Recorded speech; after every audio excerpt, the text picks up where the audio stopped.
Hello everyone, welcome to my channel. आज हम cover करने वाले हैं बायबैक ऑफ शेयर्स। हमारी सीरीज अकाउंटेंसी की चल रही है अभी, उसमें हम continue line to line important topic, चाहे वो बेसिक वाला हो या कैसा भी हो, हम अकाउंटेंसी के सब टॉपिक्स को कवर कर रहे हैं। उसमें आज हमारा टॉपिक होने वाला है बायबैक ऑफ शेयर्स। ठीक है, इससे स्टार्ट करते हैं। क्या होता है बायबैक ऑफ शेयर? मीनिंग देखेंगे सबसे पहले। क्या मीनिंग है? Buyback of share is a method of financially engineering. Financially की बात होती है इसमें। It can be described as a procedure while enables a company to go back to the holders of its share and offer to purchase the share held by them. इसमें क्या होता है? इसमें डिस्क्राइब किया जाता है प्रोसीजर को। ठीक है, एक प्रोसीजर होता है जिसको डिस्क्राइब किया जाता है विच इनेबल्स अ कंपनी। क्या करता है? कंपनी को इनेबल करता है to go back to the holder, holders के पास जाने के लिए। किस लिए? उसके शेयर्स के लिए, और ऑफर करने के लिए purchase the share held by them, और उनसे ऑफर करते हैं उनके शेयर्स को खरीदने के लिए। इसका मीनिंग क्या हुआ? बाय बैक ऑफ शेयर, यानी कि वो वापस से शेयर को परचेज करना चाहते हैं शेयर होल्डर्स के, कंपनी को। इसमें प्रोसीजर को बताया हुआ है। अब हम देखेंगे ऐसी नीड क्यों पड़ती है कंपनी को, कि क्या रीजंस है कि कंपनी को बायबैक करना पड़ता है शेयर्स का। इसमें हमें फर्स्ट दिया हुआ है to improve share holder value since buyback provides a means for utilising the company surplus funds which have an attractive alternative investment option, and since a reduction in the capital base arising from buyback would generally result in higher earning per share। क्यों reason है? सबसे पहले first reason तो यही है, ये improve करता है शेयर होल्डर की वैल्यू को। जितने शेयर्स है कंपनी के किसी शेयर होल्डर के होंगे, उतनी ही वो शेयर होल्डर की वैल्यू कंपनी में होगी। ठीक है। प्रोवाइड क्या करता है? ये यूटिलाइज प्रोवाइड करता है कंपनी के सरप्लस के फंड को। ठीक है। Which have unattractive alternative investment option, जिसके क्या होते हैं? अनअट्रैक्टिव अल्टरनेटिव इन्वेस्टमेंट के ऑप्शन होते हैं। इससे क्या होता है? रिडक्शन होता है हमारी कैपिटल बेस में, जो कि अराइज होती है बायबैक से। जनरली इससे क्या होता है? हमारे अर्निंग पर शेयर हाई होता है। अब हम देखेंगे सेकंड क्या बोल रहा है? It use as a defence mechanism. Of course defence mechanism के रूप में यूज़ होता है। रीज़न क्यों होता है? In an environment where the threat of corporate take over has become real, buyback provides a safeguard against hostile take over by increasing promoters holding. क्या होता है? जैसे दूसरी कंपनीज होती है या कॉर्पोरेट की बात करते हैं हम, ठीक है, उसमें क्या होता है कि उनकी लगता है ना कंपटीशन बढ़ रहा है, उनकी इंक्रीजिंग बढ़ रही है, उनकी होल्डिंग बढ़ रही है, तो उस कंडीशन में ऑफ कोर्स ये तो एक डिफेंस मैकेनिज्म होगा ही, क्योंकि हम बायबैक करेंगे शेयर के, तो एक कंपनी की भी ईपीएस हुआ या फिर कंपनी की वैल्यू हुई, इसका सरप्लस अच्छा ही होगा, और ये सेफगार्ड प्ले करता है। थर्ड पढ़ेंगे, it would enable corporate to shrink their equity base thereby injecting much needed flexibility. ये क्या करता है? इनेबल करता है कॉर्पोरेट को श्रिंक करने के लिए उनकी इक्विटी को, thereby injecting much needed flexibility. Flexibility जो कि एक मच नीडेड पॉइंट होता है इक्विटी में, वो प्रोवाइड करता है, इनेबल करता है। It improve the intrinsic value, आंतरिक जो मूल्य होता है, इंट्रिंसिक वैल्यू होता है ना शेयर का, by virtue of the reduce level of floating stock. ठीक है, रिड्यूस करता है फ्लोटिंग स्टॉक के लेवल को। और क्या रीज़न है? It would enable corporate to make use of the buyback share for subsequent use in the process of merger and acquisition without enlarging their capital base. ये क्या करता है? इनेबल करता है कॉर्पोरेट को। किस लिए? इस तरह का कॉर्पोरेट को इनेबल करता है ताकि निर्माण हो सके कॉर्पोरेट का। किस रूप में? बायबैक ऑफ शेयर के प्रोसीजर में, मर्जर एंड एक्विजिशन के, without enlarging their capital base, क्योंकि कैपिटल यहाँ पे उसकी बेस की बढ़ाने की जरूरत ही नहीं पड़ी हमें।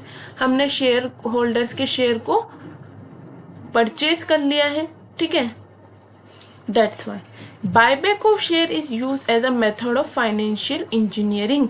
फाइनेंशियल इंजीनियरिंग के रूप में बायबैक ऑफ शेयर को यूज लिया जाता है। It is use for signalling the effects of buyback share on the price. ठीक है, ये इफेक्ट को जो होता है यूज करता है बायबैक के शेयर की प्राइस पे। अब लीगल प्रोविजंस है, ठीक है, ऐसे हर कोई नहीं यूज कर सकता। एक लीगल प्रोविजन होता है बायबैक करने का शेयर्स को। Buyback enables the company to go back to its share holder and offer to purchase from them the share they had. मैंने जैसे बताया बायबैक क्या होता है, कंपनी इनेबल करता है कंपनी को वो जाके अपने शेयर होल्डर्स के शेयर को वापस परचेज कर सके।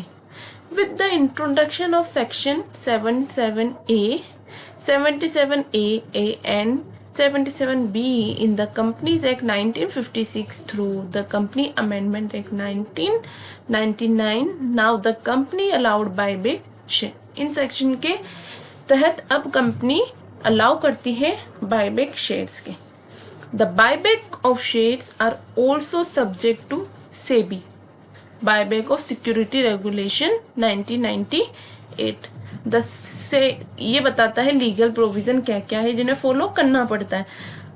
The sources of funds for buyback of shares और other specified security of a company are, जैसे उसमें बताया हुआ था, आप लोग कंफ्यूज होंगे इन पॉइंट्स में कि कैसे नहीं होगा, इस वाली स्लाइड में कि कैसे नहीं होगा कैपिटल बेस, कैसे नहीं होगा इन लार्ज वे बिना। इसका रीज़न यहाँ पर है कि इनका सोर्सेस ऑफ फंड क्या होता है बायबैक ऑफ शेयर का और other specified security of a company, या तो फ्री रिजर्व होगा या सिक्योरिटी प्रीमियम अकाउंट होगा, उससे लिया जाएगा, परचेज किया जाएगा, या the proceeds of issue of any shares और स्पेसिफाइड सिक्योरिटी। इन तीन से ही सोर्सेस ऑफ फंड्स, यही सोर्सेस ऑफ फंड है बायबैक ऑफ शेयर के, ठीक है, जो कंपनी यूज कर सकती है। ध्यान रखिएगा, क्वेश्चन पूछ लिया जाता है।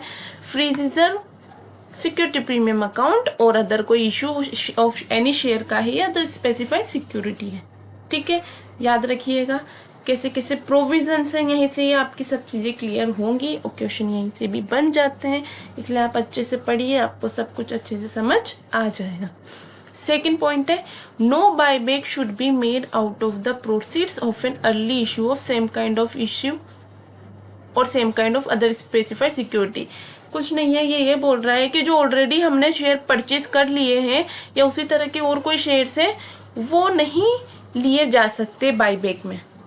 ठीक है, explanation to section 372A of the act provide that reserve as per the last audited balance sheet of the company are to be taken as free reserve. ये भी याद रखने की इम्पोर्टेंट बात है कि फ्री रिजर्व को कौन से रिजर्व को ही लिया जाएगा, जो कि लास्ट ऑडिटेड बैलेंस शीट में थे कंपनी की, जो कि टेकन किए जा रहे थे as a free reserve. The amount credit after the close of financial year to free reserve and the security premium account should not be utilise for buyback. ठीक है, क्या बोल रहा है, जो अमाउंट क्रेडिट होगा फाइनेंशियल ईयर के close होने के बाद में, ठीक है, जो फ्री रिजर्व और सिक्योरिटी प्रीमियम अकाउंट है उसको नहीं लिया जाएगा। जो लास्ट ऑडिटेड बैलेंस शीट होगी उसके ही रिजर्व को यूज लिया जाएगा बायबैक ऑफ शेयर के लिए। नेक्स्ट बोल रहा है ये, the company may buyback it's own share और other specified security in the following manner. Company खरीद सकती है खुद के शेयर्स को या अदर सिक्योरिटीज को इन कंडीशन में। किस कंडीशन में? ओनली इन मैनर में खरीद सकती है from the existing security holders on a proportionate basis पे खरीद सकती है, या ओपन मार्केट से, या फ्रॉम ओड लोड्स, ठीक है, या फिर by purchasing the security issued to employ of the company pursuant to a scheme of a stock option या स्वेट इक्विटी के रूप में जो परचेज किया गया है।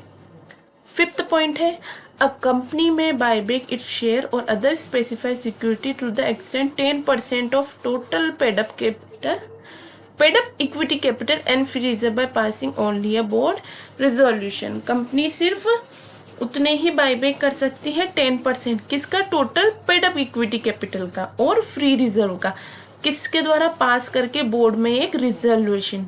ठीक है, अब इफ बायबैक इज बियॉन्ड 10%, क्या बोल रहा है, अगर 10% से ज़्यादा हो जाता है तो इससे क्या होगा, इसको क्या होगा, it must be approved by share holder resolution. इसको किसके द्वारा अप्रूव किया जाएगा, शेयर होल्डर के रिजोल्यूशन के द्वारा। In any case buyback of equity share by a company cannot be exceed 25%। कुछ भी कंडीशन हो जाए 10% से ज़्यादा हो सकता है, बट 25% से ज़्यादा कभी भी ये नहीं हो सकता है। ठीक है। Where 7 point, where the company buy back its own share it shall extinguish and physically destroy the security so bought back with 7 days of the last day of completion of buyback. मतलब कि company ने buyback किए खुद के share को, ठीक है, तो ये क्या हो सकता है, फिजिकली डिस्ट्रॉय कर सकता है सिक्योरिटी को। सो मतलब खरीदने के 7 दिन के अंदर उसको लास्ट डेट कंप्लीशन की करनी होगी बायबैक की। ठीक है। इसके बाद में 8 पॉइंट है, a company can issue bonus share at any time after the buyback share. ये भी इम्पोर्टेंट बात है कि कंपनी बायबैक शेयर करने के बाद में कभी भी बोनस शेयर को इशू कर सकती है। Regulation 19IA of the SEBI buyback of security regulation 1998, a company share not issue any specified security including by way of bonus till the date of closure of the offer for back under the regulation। अगर जब तक हमारा buyback वाला offer खत्म नहीं हो जाता, हमने उसकी डेट क्लोज नहीं की है, जब तक ना तो हम किसी बोनस को या किसी भी स्पेसिफाइड सिक्योरिटी उसको इशू नहीं कर सकते हैं। इसके बाद में बात होती है सेक्शन 8 की। Section 77(8) prohibits further issue of shares including allotment of further shares under clause A of subsection 1 of section 81 for a period of 6 months except by way of bonus share. क्या बोल रहा है ये कि सेक्शन 78 है जो prohibits करता है किसको, फर्दर इशू ऑफ शेयर्स को। ठीक है, including allotment of under clause A और सबसेक्शन 1 की सेक्शन 81 के। किस पीरियड के लिए, 6 मंथ के लिए। सिर्फ एक्सेप्ट बाय वे, इसमें से एक्सेप्ट होगा, बोनस ऑफ शेयर को हटा के प्रोहिबिट्स कर सकती है फर्दर इशू ऑफ शेयर्स को, इंक्लूडिंग अलॉटमेंट। 9 पॉइंट बोल रहा है, a company can buy back its share every year. Company हर साल अपने शेयर्स को बायबैक कर सकती है, but subject to the satisfaction of other condition such as debt equity ratio limit buyback stipulated in section 77A ETC।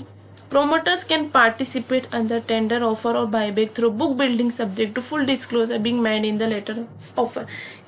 ये क्या बोल रहा है, इसमें ये बोला गया है कि कंपनी हर साल शेयर्स को बायबैक कर सकती है, बट क्या होगा, जबकि सब कंडीशंस अच्छी है, सेटिस्फाइड है, डेब्ट इक्विटी रेशियो सही है, लिमिट्स है बायबैक की। ठीक है, सेक्शन 77A के अंदर। और जो प्रमोटर्स इसमें पार्टिसिपेट कर रहे हैं और जो टेंडर निकला है ऑफर का, उसमें उसे बुक बिल्डिंग में अपनी जितनी भी रिलेटेड फुल डिस्क्लोजर है उसे देना चाहिए अपने लेटर के अंदर। A company cannot buy back equity share from the promoter or person in control of company if the buyback is through stock exchange। अगर buyback मतलब स्टॉक एक्सचेंज के थ्रू है तो कंपनी नहीं खरीद सकती है अपने बायबैक को, अगर वो स्टॉक एक्सचेंज के थ्रू बायबैक किया जा रहा है तो। इसके बाद में 11 पॉइंट क्या कहता है, passing of resolution by a company does not create an obligation. ठीक है, हमने पास किया रिजोल्यूशन कंपनी का, does not create any obligation on the company to buy back its security. Buyback become irrevocable only when the letter of offer is filed with the appropriate authority or public announcement of the offer to buyback is made। इसमें कुछ नहीं बोला गया कि अगर buyback का अगर proper appropriate authority हो गई, पब्लिक अनाउंसमेंट हो गई है तो बायबैक को मतलब बोला जाएगा कि हाँ बायबैक हो रहा है और कोई ऑब्लिगेशन कंपनी को नहीं हो रही है। Company should pay the consideration only by way of cash या चेक या बैंक ड्राफ्ट। कंपनी को पे करना होगा इसका कंसिडरेशन किसके द्वारा, या तो कैश में, चेक में या bank draft. The cost of buyback of security should be taken as an expense and charge to P&L account. जो कि इस बाईबैक की जो सिक्योरिटी होगी उसको हम एक एक्सपेंस मानेंगे और इसको चार्ज कहाँ किया जाएगा, P&L अकाउंट में। Listed companies are required to intimate the stock exchange of general meeting and resolution pass thereof. जो लिस्टेड कंपनी है उनको रिक्वायर्ड होगा कि वो स्टॉक एक्सचेंज इंटीमेट करे स्टॉक एक्सचेंज को जनरल मीटिंग में और रिजोल्यूशन पास करे इसके लिए। 15 पॉइंट कहता है the buyback share of a private limited company are subject to the compliance of the private limited company buyback of security rules 1999। ठीक है, बायबैक शेयर के बारे में बोल रहा है कि एक प्राइवेट लिमिटेड कंपनी भी कर सकती है। The buyback share of a private limited company are subject to the compliance of private limited company, मतलब रूल बताया हुआ है प्राइवेट लिमिटेड कंपनी के लिए। A listed company is required to open an escrow account. ठीक है, escrow account खोलना पड़ेगा एक लिस्टेड कंपनी को, which is to be used as a security for the purpose of making payment in respect of buyback of share. क्या होता है escrow account? Escrow account एक वो होता है जो कि सिक्योरिटी होती है, जो कि यूज होता है, की जाती है सिक्योरिटी के तौर पे। किस लिए, क्या पर्पस होता है इसका, कि इसमें एक पेमेंट बनेगा बायबैक ऑफ शेयर के लिए। The company should deposit is an escrow account open with the scheduled commercial bank. Scheduled commercial bank में ओपन किया जाएगा और before the opening of the offer buyback of security such some is specified below. दोनों में से कुछ भी condition वो कर सकता है। Where the estimated consideration payable for buyback does not exceed 100 crore. ये करोड़ है गाइस, मिस्टेक हो चुकी है, crore 25% of the consideration payable. मतलब या तो वो 200 करोड़ से ज़्यादा नहीं होना चाहिए कंसिडरेशन, या 25% होना चाहिए ऑफ द कंसिडरेशन पेबल का। ठीक है, अब 17 पॉइंट है, in the case of consideration payable for exceed हो चुका है 100 crore, 25% up to 100 crore and 10% of the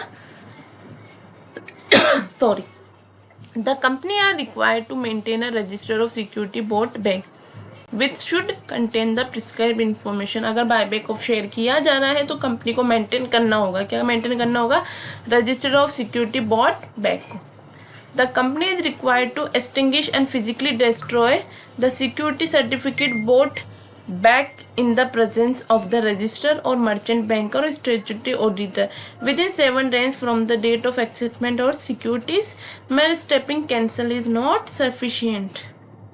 मतलब कंपनी को रिक्वायर्ड होगा फिजिकली सिक्योरिटी सर्टिफिकेट का, जो कि वोट करना होगा in the presence of register. ठीक है, उसे सर्टिफिकेट सिक्योरिटी सर्टिफिकेट खरीदना होगा किसकी प्रेजेंस में, रजिस्टर की और मर्चेंट बैंकर की या स्टैट्यूटरी ऑडिटर की। किस दिन में, कितने दिनों में, 7 दिनों के अंदर, जबकि डेट ऑफ एक्सेप्टेंस हुई है सिक्योरिटी की। ठीक है, the security offer for buyback if already dematerialise should be extinguish and destroyed in the manner specified under depository and participate regulation 1996 and the bylaws frame under। इसमें बोला गया है कि अगर डीमेटेरियलाइज्ड हो जाती है तो उसे डिस्ट्रॉय किया जाएगा इस रेगुलेशन के अंदर।